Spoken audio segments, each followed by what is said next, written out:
नमस्कार, बहुत स्वागत है आपका हमारे छत्तीसगढ़ के इस खास बुलेटिन में। खबरों के साथ मैं हूं रीनू यादव। सबसे पहले बात करेंगे रायपुर से अहम खबर की। भूपेश बघेल कैबिनेट की बैठक, सीएम हाउस में कैबिनेट की बैठक जारी है। 2 सालों के कामों को लेकर मंथन हो रहा है। नई रणनीति पर विचार विमर्श भी होगा। सीएम ने मंत्रिमंडल के सदस्यों को बधाई दी। योजनाओं की सफलता के लिए भी बधाई दी गई है। तो कुल मिलाकर 2 साल में जो मेहनत की गई है, जो काम किए गए हैं, जो योजनाएं क्रियान्वित की गई हैं और उससे क्या फायदे हुए, तमाम ऐसे मुद्दे हैं जिनको लेकर बातचीत की जा रही है, मंथन किया जा रहा है। आपको बता दें, सीएम हाउस में कैबिनेट की बैठक चल रही है। 2 सालों के कामों को लेकर मंथन हो रहा है। योजनाओं की सफलताओं के लिए बधाई दी जा रही है, उससे संबंधित कैबिनेट को। और आपको बता दें कि ये जो बैठक है बहुत ही अहम है। और चलिए सीधे रुख करते हैं रायपुर का सहयोगी ममता लांजेवार लाइव जुड़ गई हैं। ममता, 2 साल पूरे हुए, कैबिनेट की बैठक चल रही है। जो सफलताएं हैं, जो योजनाओं के क्रियान्वयन रहे, जिससे जनता को सीधे लाभ पहुंचा है, इसके बारे में चर्चाएं हो रही हैं। बिल्कुल, देखिए, मुख्यमंत्री भूपेश बघेल के जो है वो कार्यकाल के 2 साल पूरे हो चुके हैं। और अगर हम बात करें तो 17 दिसंबर 2018 को जो है उन्होंने मुख्यमंत्री पद की शपथ ली थी। और आज इसी मौके पर कैबिनेट की बैठक रखी गई है। तमाम कैबिनेट की बैठक के पहले सभी ने मुख्यमंत्री को बधाई दी और साथ ही मुख्यमंत्री ने भी सब तमाम जो कैबिनेट मंत्री हैं उनको बधाई दी। और इसके साथ ही अगर हम बात करें तो इस बैठक में और इस बात पर चर्चा हो रही है कि जो बाकी की जो जिस तरह से मुख्यमंत्री भूपेश बघेल कह रहे थे कि 36 में से 24 जो वादे हैं वो सरकार ने पूरे कर लिए हैं। और कोविड-19 का जो अभी जो समय आया उसके चलते कुछ वादे पूरे नहीं हो पाए, लेकिन उनका कहना है कि धीरे धीरे वो वादे भी पूरे कर लिए जाएंगे। तो इन जो बचे हुए जो वादे हैं उन पर मंथन किया जा रहा है। और इसके साथ ही अगर हम बात करें तो आने वाले समय में किस तरह की योजनाएं होंगी, क्या रणनीति होगी, इसको लेकर भी कोई सौगात भी मिल सकती है। अगर हम बात करें तो कैबिनेट की बैठक के बाद में ये पता चलेगा। और इसके साथ ही जो फ्लैगशिप जो योजनाएं चल रही हैं उनकी प्रगति को लेकर भी ये चर्चा की जा रही है। और अगर हम बात करें तो विधानसभा का सत्र भी होने वाला है, उस सत्र में किस तरीके की सरकार की रणनीति होगी, इस पर भी इस बैठक में जो है वो चर्चा होने की संभावना है। जी बिल्कुल ममता, बहुत शुक्रिया आपका तमाम जानकारी के लिए। तो भूपेश कैबिनेट की चल रही बैठक में तमाम मुद्दों के साथ ही साथ अब आगे के जो पेंडिंग प्लान्स हैं उनको किस तरीके से रूप देना है, इसको लेकर मंथन चल रहा है। वहीं भूपेश बघेल सरकार के 2 साल पूरे होने पर सरकार कई सारे कार्यक्रम आयोजित हो रहे हैं। सीएम कई कार्यक्रमों में शामिल होने वाले हैं। सबसे पहले तो सीएम चंदखुरी में पूजा अर्चना करेंगे, रायपुर में गौठान का निरीक्षण करेंगे, रामवन गमन पथ के समापन समारोह में भी शामिल होंगे। तो इस तरीके से कई सारे छोटे बड़े कार्यक्रम हैं जिसमें मुख्यमंत्री भूपेश बघेल शिरकत करने वाले हैं।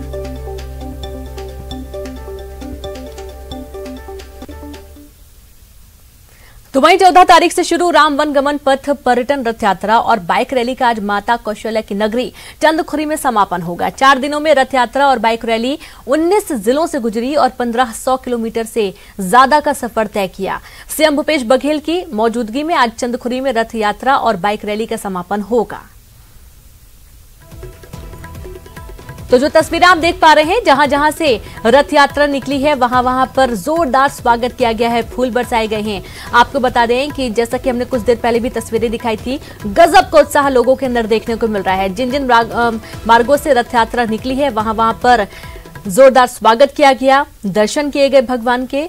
और आपको बता दें 4 दिनों से लगातार चल रही रथ यात्रा के दौरान रैली भी साथ साथ में निकली है और आज इसका समापन चंदखुरी में होगा, जिसके समापन समारोह में मुख्यमंत्री भूपेश बघेल भी शामिल होंगे, पूजा अर्चना करेंगे।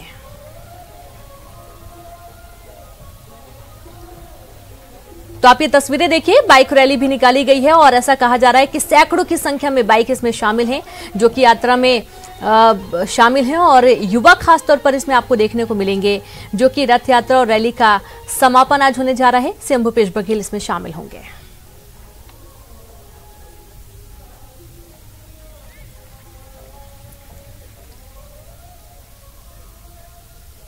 तो वहीं छत्तीसगढ़ सरकार के 2 साल पूरे होने पर नगरीय प्रशासन विभाग द्वारा विकास रथ तैयार किए गए हैं, जिन्हें कृषि मंत्री रविन्द्र चौबे और नगरीय प्रशासन मंत्री शिव डहरिया ने हरी झंडी देकर रवाना किया।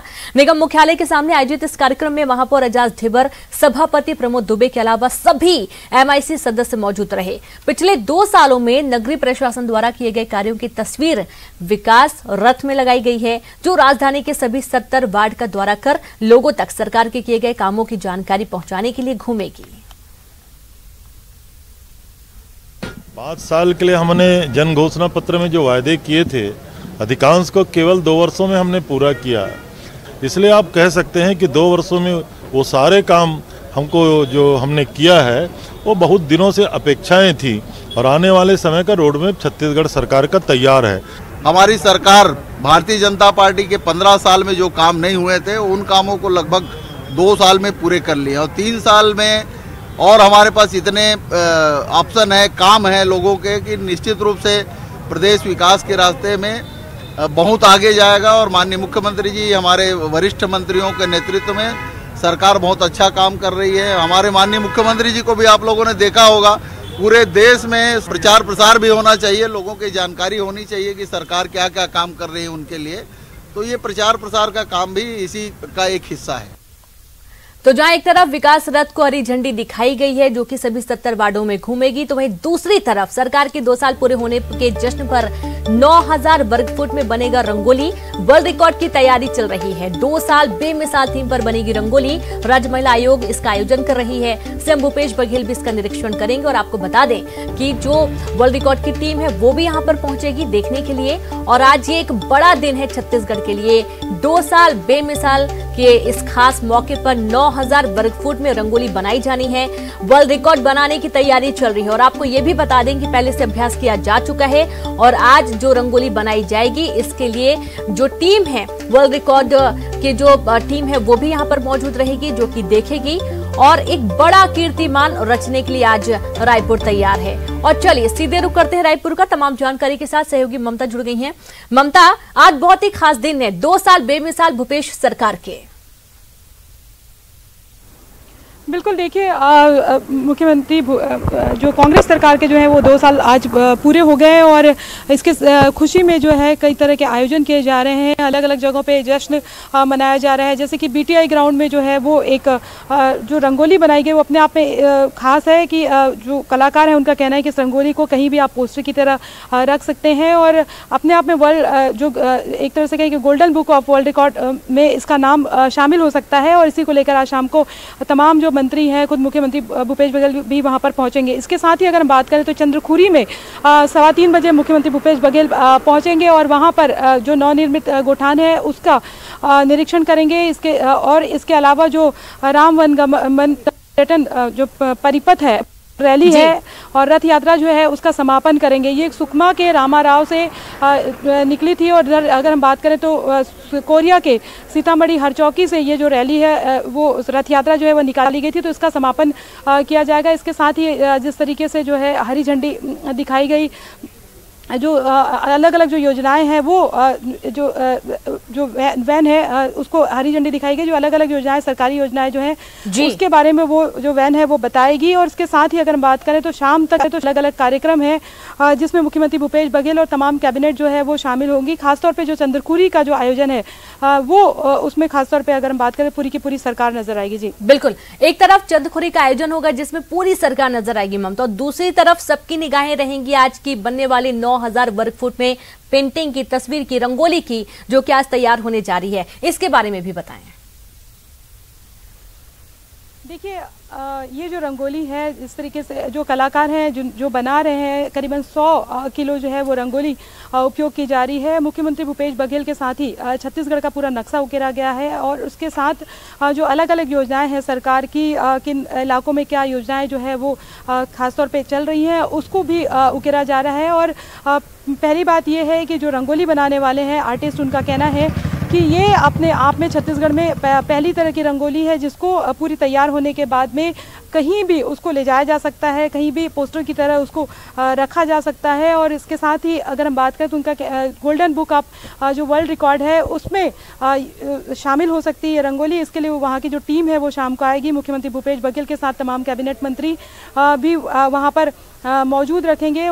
मुख्यमंत्री भूपेश बघेल इस रंगोली का निरीक्षण करेंगे। इसके साथ ही अगर हम बात करें तो उस जगह पर बीटीआई ग्राउंड में जो 100 कांग्रेस की जो महिला कार्यकर्ता हैं वो उनकी आरती उतारेंगी और उनका स्वागत करेंगी करेंगी। राज्य महिला आयोग की अध्यक्ष जो किरण मणि नायक है, उनका कहना है कि ये जो 2 साल हैं वो एक तरह से कहें कि राज्य की उन्नति के साल रहे हैं और इसी का आभार व्यक्त करने के लिए ये रंगोली भी बनाई जा रही है। वर्ल्ड रिकॉर्ड बनाने की बिल्कुल ममता, बहुत शुक्रिया आपका तमाम जानकारी के लिए। तो आभार व्यक्त करने के लिए रंगोली बनाई जा रही है, लेकिन एक नया कीर्तिमान भी आज छत्तीसगढ़ में रचने वाला है। तो वहीं भूपेश बघेल की सरकार में कुपोषण की समस्या पर बड़ी हद तक काबू पाया गया है। 2 साल की सरकार में बच्चों और महिलाओं के लिए बड़े काम किए गए हैं।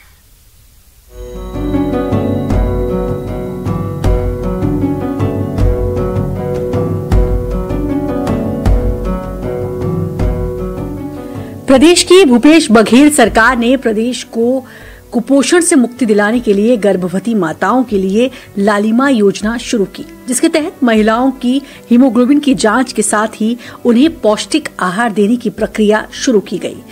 वहीं किलकारी योजना के तहत सरकार ने कुपोषण को दूर भगाने की योजना पर काम शुरू किया, जिसका फायदा होता दिखाई दे रहा है।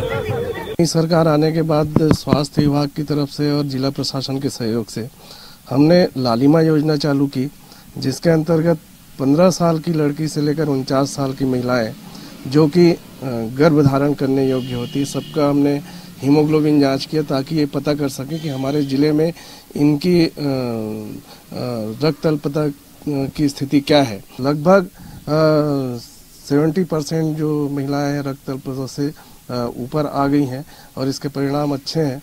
और हम आशा करते हैं कि भविष्य में जब भी ये गर्भधारण करेंगी सुरक्षित रूप से गर्भधारण करेंगी और होने वाला बच्चा इनका पूर्ण रूप से स्वस्थ रहेगा, ताकि आने वाला भविष्य जो है कुपोषण से मुक्त रहे। प्रदेश को कुपोषण से मुक्ति दिलाने के लिए बघेल सरकार ने पहली योजना कांकेर में शुरू की, जिसके तहत स्वास्थ्य विभाग ने गांव-गांव में कैंप लगाकर कुपोषित बच्चों और महिलाओं की पहचान की और उनका इलाज शुरू किया। महिलाओं के घर तक स्वास्थ्य सुविधाएं पहुंचाई गई। ये लालिमा अभियान है और इसमें कुपोषित माँ बच्चे का टेस्ट होगा। इसमें अभी अपन हीमोग्लोबिन टेस्ट कराए हैं, इसमें अपने ब्लड कितना है ये पता चलेगा हमको, और जैसे कम है ज़्यादा है तो अपने को उससे दवाई मिलेगा, उसको खाना है। अभियान तो बहुत अच्छा है, मतलब इससे क्या है फ्री में हो रहा है इलाज, इसमें पैसा भी नहीं लग रहा है, तो ठीक है ये। इसमें आपका नया शासन बनने के बाद में जिले में लालिमा योजना का संचालन किया जा रहा है, जिसके तहत ये सुपोषण अभियान से संबंधित है।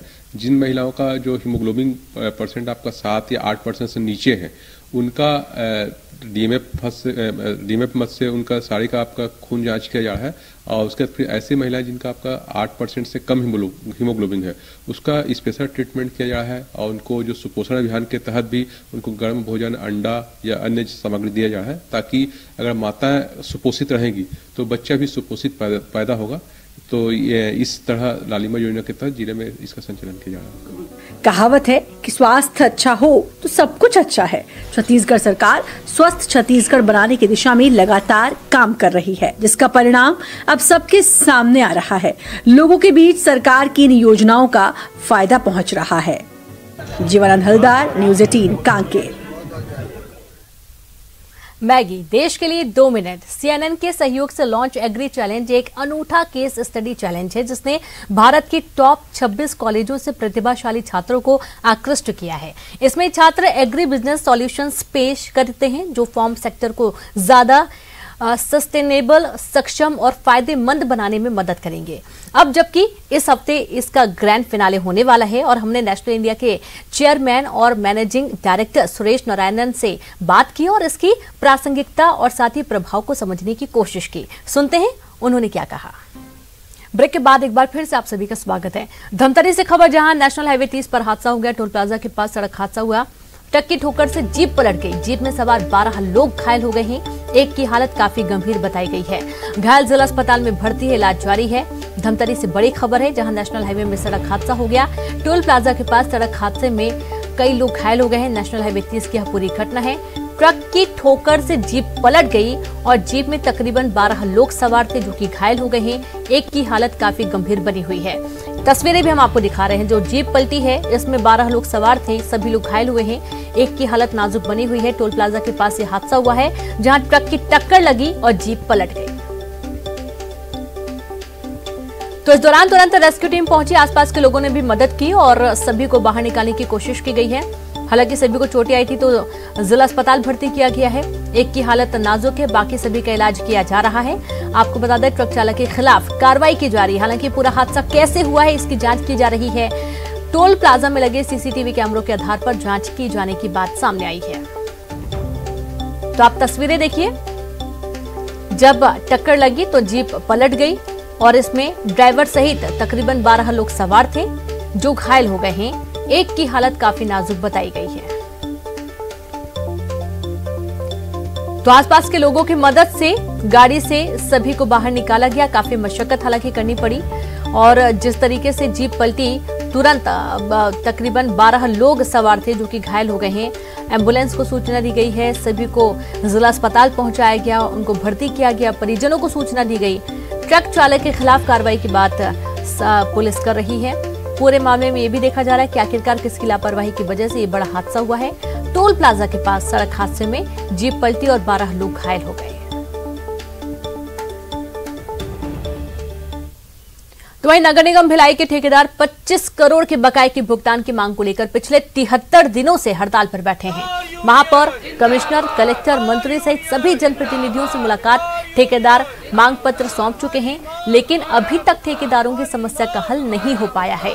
नगर निगम के करीब 120 ठेकेदार इससे प्रभावित हो रहे हैं। ठेकेदारों को 2017 से बकाया राशि का भुगतान नहीं हो पाया है। जिंदाबाद यूनियन, जिंदाबाद यूनियन, हमारी मांग, हमारा भुगतान, हमारी मांग। तो भिलाई की ये जो तस्वीर आप देख पा रहे हैं, जहां पर 73 दिन से हड़ताल पर लगातार कर्मचारी बैठे हैं। 2017 की जो बकाया राशि है उसका भुगतान नहीं हुआ है और इसके चलते ठेकेदारों ने आमरण अनशन की चेतावनी दी है। अब ठेकेदार हड़ताल पर हैं। उनका ये कहना है कि जब तक उनकी मांगे पूरी नहीं की जाती है, जब तक उनकी 2017 की बकाया राशि नहीं दे दी जाती है, तब तक वे लगातार हड़ताल करते रहेंगे। करोड़ों की राशि की बात कही गई है जो कि ठेकेदारों को नहीं दी गई है। 73 दिन से लगातार हड़ताल जारी है। शासन प्रशासन के खिलाफ ये लामबंद है। 2017 से बकाया राशि इनको नहीं मिली है और इस वजह से ये हड़ताल कर रहे हैं। ठेकेदारों का ये कहना है कि उन्होंने अपनी जमा पूंजी, बचत पूंजी को लगा दिया कामकाज में और जब बिल लगाए जाने हैं, जब उनको वापस पैसा मिलना है तो उनको नहीं मिल पा रहा है और इसकी वजह से वे काफी परेशान हैं। हमने इस संबंध में हमारे ठेकेदार संघ के अध्यक्ष राजेंद्र कुमार पाटनी और सचिव प्रमोद पांडे जी के नेतृत्व में हमारे ठेकेदार संघ का प्रतिनिधि मंडल कम से कम आयुक्त महोदय को 25 बार ज्ञापन सौंप चुका है और 25 से 30 बार उनसे हमारी व्यक्तिगत तौर पर मौखिक चर्चा हो चुकी है। पर उनके द्वारा आज तक अगर 73वें दिन भी अगर कोई जवाब दिया गया तो सिर्फ एक ही जवाब दिया गया है कि मेरे द्वारा शासन को पत्र लिख दिया गया है, शासन से राशि प्राप्त होगी तो भुगतान होगा। आज वर्तमान में हमारा 73वां दिन पूरा हो चुका है। सभी ठेकेदारों ने संयमित होकर और शांति से अपना आंदोलन को और धरना प्रदर्शन को जारी रखा, लेकिन वर्तमान में ऐसा प्रतीत हो रहा है कि शासन और प्रशासन के द्वारा किसी भी प्रकार की हम ठेकेदारों की सूद नहीं ले पा रही है। अब हमने ये निर्णय लिया है, यदि अतिशीघ्र 1 हफ्ते के अंदर में यदि हमारे ठेकेदारों का भुगतान नहीं होता तो यहाँ पे हमारे द्वारा सभी ठेकेदार अनशन आमरण पर बैठेंगे और प्रत्येक दिन 5-5 व्यक्ति भूख हड़ताल में बैठेगा। कोरबा में लैंको पावर प्लांट के कर्मचारी अनिश्चितकालीन हड़ताल पर चले गए हैं। कर्मचारी अपनी 27 मांगों को लेकर हड़ताल पर चले गए हैं। कर्मचारियों का नया वेज रिवीजन कई माह से लंबित है। आश्वासन के बाद भी मांग पूरी नहीं होने से कर्मचारियों में प्रबंधन के खिलाफ गुस्सा है। प्लांट प्रबंधन प्रमोशन के साथ इंक्रीमेंट में 5% तक बढ़ोतरी की बात कह रहा था, लेकिन कर्मचारी महासंघ 7% बढ़ोतरी की मांग पर अड़ा है। कर्मचारियों का कहना है कि मांगे पूरी हुए बिना आंदोलन खत्म नहीं होगा। हमारा तो 27 सूत्री मांग है, लेकिन मेन मुद्दा 3-4 मुद्दा है, जो हमारा प्रमोशन पॉलिसी और जो एग्रीमेंट है उसको, और तीसरा अनुकंपा नियुक्ति। लैंको कंपनी ऐसा गोल मटोल कर रहा है और 4 माह से हम लोग को प्रमोशन जो पॉलिसी है उसको लागू करूंगा, बोलूंगा, बैठक करूंगा बोल के 2-4 बार बैठक करता है, फिर टाइम पे टाइम मतलब खिसाकाते जाता है। कंपा का भी नहीं है, ना ही हॉस्पिटल सुविधा के लिए है और ना ही पेमेंट संबंधी बढ़ाया जाता है। जो प्रमोशन पॉलिसी जो लागू किए थे उसको भी काट दिए प्रबंधन द्वारा और उच्च पदाधिकारी के जो हैं उन लोग को अभी दे दिया है। अंबिकापुर में लगातार बदल रहे मौसम से किसान और समिति प्रबंधन परेशान हैं। जिले में पिछले कुछ दिनों से बूंदाबांदी जारी है। ऐसे में समितियों से धान उठाव नहीं होने से किसानों को धान खोले में रखना पड़ रहा है, जिससे बारिश से धान भीगने का डर भी सता रहा है। धान खरीदी केंद्र के प्रबंधक का कहना है कि धान उठाव नहीं होने से समितियों में धान का स्टॉक बढ़ गया है और समिति के पास धान को खुले में रखना मजबूरी है। समितियों में धान को भीगने से बचाने के लिए पर्याप्त इंतजाम नहीं है। जी कोई परेशानी नहीं है, अभी सब दे रहे हैं, बोरा वोरा रस्सी वस्सी सब दे रहे हैं। लेबर का कैसे कर रहे हैं? लेबर का तो हम ही लोग ढो रहे हैं। लेबर व्यवस्था नहीं हो पाया? जी लेबर व्यवस्था तो नहीं है, ऊपर में है, नीचे में नहीं है। यहाँ से ढो के हम लोग वहाँ ले जा रहे हैं, ऊपर में हम लोग जमा रहे हैं। अब थोड़ा सा परेशानी हुआ था, अब पानी बरस रहा था तो छलनी मारने के लिए नहीं बन रहा था, तो पानी रुकने के बाद में छलनी मारना पड़ा था। कल रात तक काम किए लोग। धान खरीदी अभी ठीक चल रहा है, लेकिन यह है कि मौसम को देखते हुए अभी जो है उठाव बहुत जरूरी है। उठाव नहीं होगा तो समिति को नुकसान हो सकता है। मौसम का कोई भरोसा नहीं है, कभी भी पानी आ सकता है। मौसम विभाग ने सरगुजा जिले में कड़ाके की ठंड पड़ने की संभावना जताई है। तापमान में 4 से 5 डिग्री तक गिरावट आने की संभावना जताई जा रही है। मौसम विभाग के मुताबिक आने वाले 1-2 दिनों में सुबह के वक्त घना कोहरा छाया रहेगा और सर्द हवा चलने की वजह से तापमान में गिरावट आएगी।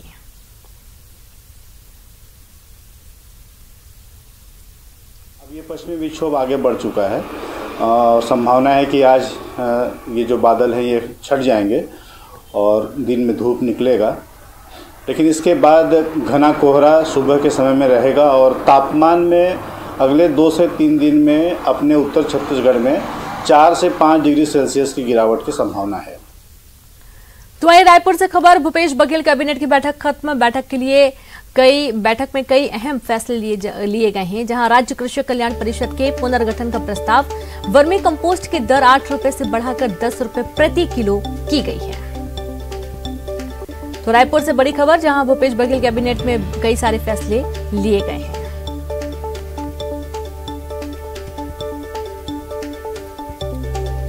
तो आपको बता दें, राज्य कृषि कल्याण परिषद का पुनर्गठन के साथ साथ वर्मी कंपोस्ट की दर बढ़ा दी गई है। जिस तरीके से खाद की बहुत ज्यादा जरूरत होती है और वर्मी कंपोस्ट की जो कीमत है वो बढ़ाई गई है, इससे सीधे किसानों को फायदा होगा और सरकार खुद इसे खरीद रही है।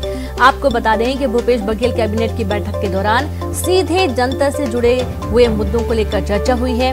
क्या योजनाएं चलाई जा चुकी हैं और कितनी क्रियान्वित हो पाई हैं अच्छे सही तरीके से, और आगे जो पेंडिंग योजनाएं हैं उनके वादे के अनुसार उन्हें कितनी जल्दी सुचारू करना है, उन्हें कितनी जल्दी शुरू करना है ताकि लोगों को इसका लाभ मिल सके। भूपेश बघेल सरकार के अंतर्गत अन्य आने वाले सालों में भी जल्दी से जल्दी पुराने कामकाज भी जो पड़े हुए हैं उन्हें भी निपटाने की बात कही गई और साथ ही राज्य कृषि कल्याण परिषद का पुनर्गठन, वर्मी कंपोस्ट की दर बढ़ाई गई है। इस तरीके से कई सारे ऐसे मुद्दे हैं जिनको लेकर हरी झंडी मिली है। और इसी के साथ इस बुलेटिन में इतना ही। नमस्कार।